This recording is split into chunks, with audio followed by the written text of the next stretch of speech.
কট piping, কিভাবে আমরা piping করি কামিজের নিচে এবং সাইডে কামিজের গলায় সম্পূর্ণ দেখতে পাবেন। এটা সুতলি দিয়ে, এর নাম বলে কট পাইপিং। এখানে আমি কামিজের নিচে পাইপিং করব।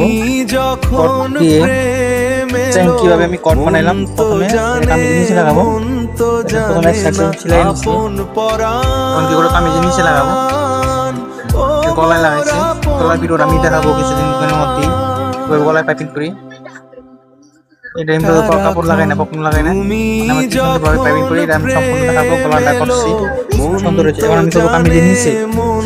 কামিজের নিচে প্রথমে ধরবো কি হয়, কামিজের নিচে সুন্দর করে ধরে এক চাপ করে সুন্দরভাবে ধরে উল্টা মরে একদম পিছনের নিচে রাখছি।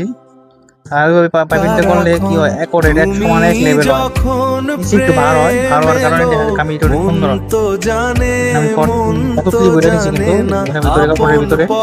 এখন আমি কি করবো, উল্টে আমি আরেকটা সাপ সিলি দেবো মোটা করে, কারণ মোটা চটা করে বাংলে দেখতে সুন্দর লাগে। আমি কাপড়টা নিচের কাপড়টা টান রেখে খুব সুন্দরভাবে আমি ছিলে দিচ্ছি। আমি নিচে পাইপিং করলাম, কত সুন্দর দেখা যাচ্ছে।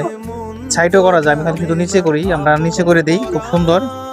আপনারা যদি আমি পাইপিং করতে চান চেষ্টা করবেন, এক চাপ লাগবে আর সুতলি লাগবে। সুতলি এগুলো কিনতে পাওয়া যায় বাজারে, এই ধরনের সুতলি। কত সুন্দর মানে দিচ্ছে, এক লেভেল। আর এমনি ভাঙলে কিন্তু সুন্দর হয় না। ওকে, গলাটা ওইভাবে দিচ্ছি সুতলি দিয়ে। ভিডিওটা যদি ভালো লাগে শেয়ার করে দিয়েন এবং কপি লিঙ্ক করে দিয়েন। ধন্যবাদ সবাইকে।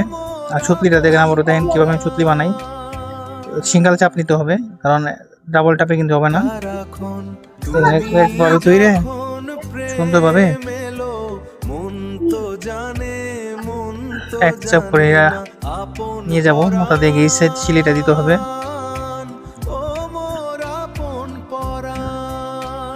ওকে, ভালো থাকবেন।